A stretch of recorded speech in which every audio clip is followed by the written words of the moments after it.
10, 20 minutes. Back to you. All right. Thank you so much, Anand, for all those updates. We're shifting focus now to some of the top stories that we are listing for you. While Bangladesh is on the edge with massive protests being held in Dhaka with bomb attacks, arson and rising street tension, Sheikh Hasina has chosen to come out of exile and criticize the interim leader Muhammad Yunus, accusing him of damaging Bangladesh-India relations and calling his hostility towards India both foolish and self-defeating.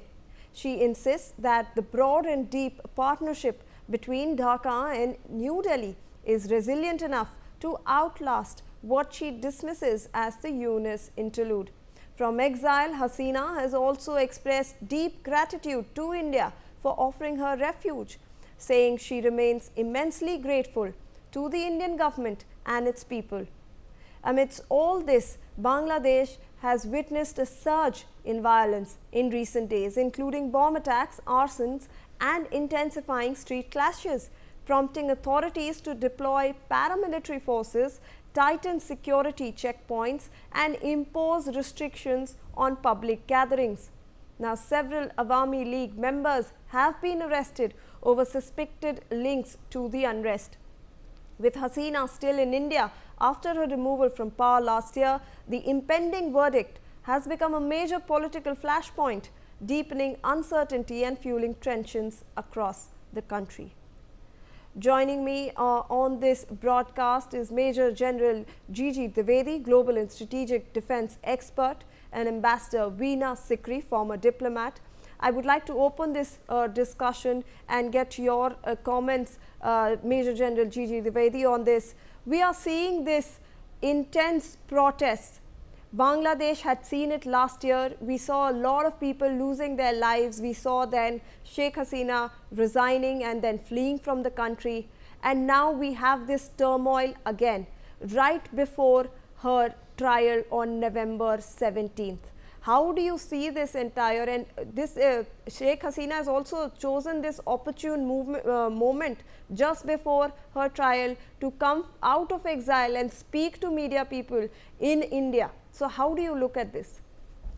Well, Shivani, it's very ironic that Bangladesh today is in an absolute mess, and more of this is being created by Muhammad Yunus, who was actually brought in to stabilize the country, but he has only worsened the situation because of his policies, which are highly questionable. What Yunus has done is actually divide Bangladesh further, factionalize it, and he has encouraged the Islamist Jamaatis. At the same time, his foreign policy has been to cozy up with Pakistan and China, created new trilateral. He has not stopped at that. He has even gone further and created a kind of a Holocaust vacuum inside. You know, since Sheikh Hasina left, there have been repeated attacks on the minorities. There have been repeated, threats to the minorities. There is no law and order, and even the Razakars type elements have infiltrated the security forces. And now he has taken on to actually have the referendum, which has no local standing because he doesn't have any legal powers, but at the same time he is asserting himself as if he is an elected leader, not realizing that he was just brought in as a very interim arrangement so that the elections could be held in some point of time.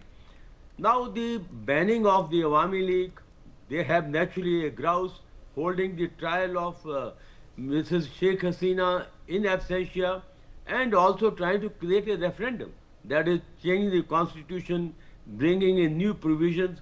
All this only have added on to the instability of Bangladesh. And all I can say is that current dispensation is doing deep damage to Bangladesh because their policies are not sustainable. They are neither in the interest of Bangladesh internally nor its foreign policy externally. And I think it's time that Yunus should be removed on his autonomous stand, and certain legal formation or legal dispensation must be brought in. I'm not very sure what role the army is playing, because army chief appears to be very quiet, but nonetheless I think army has a tacit kind of his support, or at least Absolutely, absolutely, sir. I would like to introduce this piece of information for our viewers, that the BNP's press secretary has now strongly criticized the ruling Awami League, claiming that the party is no longer supported by any organized political strength and now relies on hired crowds and slum dwellers to actually show public presence. He alleged that the government is using intimidation, arrests and force to weaken the opposition ahead of the national elections. According to him, BNP leaders and activists are being targeted to suppress dissent, while the ruling party is trying to create an artificial image of popularity through staged gatherings. He further said that the BNP will continue its movement for a fair election under a neutral administration, arguing that the people of Bangladesh no longer believe in the Awami League's political narrative. Now, I want to go across now to Ambassador Veena Sikri. Ma'am, we have been seeing this over the past few days, this intense protests. Now, I want to understand, do you think that Yunus had planned, and he had stated that he will not let elections take place until certain reforms are in place?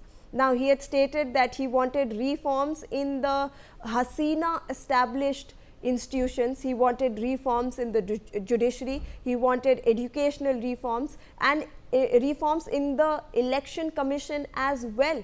So, do you think all these, if he tries to delay the elections again, and this entire November 17th trial that everyone is looking forward to, all this is a tactic just to delay the entire transition? Thank you. Good afternoon. I want to say two or three very important things. First of all, the Yunus administration is facing a sharp decline in popularity. They are totally not being supported by anybody. We all know that from the very beginning, it was the Jamaat-e-Islami that is the real power behind the throne, and they're the ones who have been controlling the Yunus administration's every inch and every decision. Now, what has happened is that three things have come together.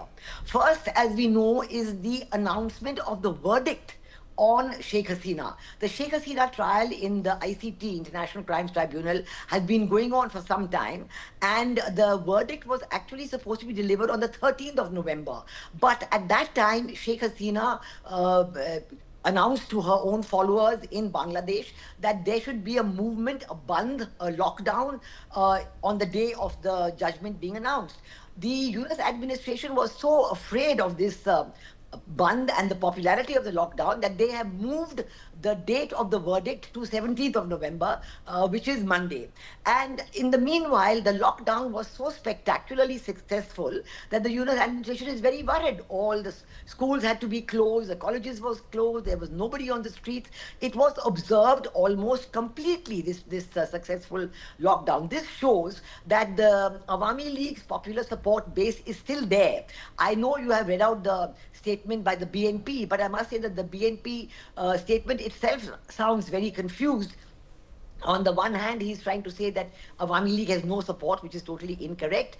On the other hand, he says he wants early elections with, the new caretaker government, which means that Yunus must step down. So BNP is playing every side. But I think the only answer to get free and fair elections is for Awami League and BNP to work together towards this end. So now the one thing is about the verdict on Monday and the successful lockdown on the 13th. The second is what you have spoken about, is about the July Charter. The July Charter, which was supposed to commemorate the uprising last year in July, and it is meant to indicate a complete change in the constitutional structure of Bangladesh. They want the reference to 1971 Liberation War removed completely. They want a bicameral legislature. They want more powers for the president, and they really wanted to do much more, but there isn't support. There is no support for the July National Charter.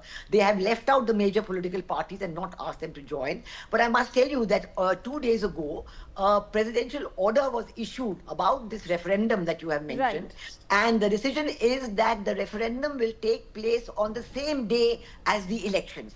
Now, this has annoyed the Jamaat-e-Islami and the National All Citizens right. Party, because both of them wanted elections, both of them wanted the referendum before the election, because they want the referendum to ensure that All whatever right. is there in the July National Charter will come into the Constitution. So I think Right. this is, again, another factor showing Yunus's lack of popularity. And the third one, which happened also 2 days ago, All right, is ma'am. that the All university... right.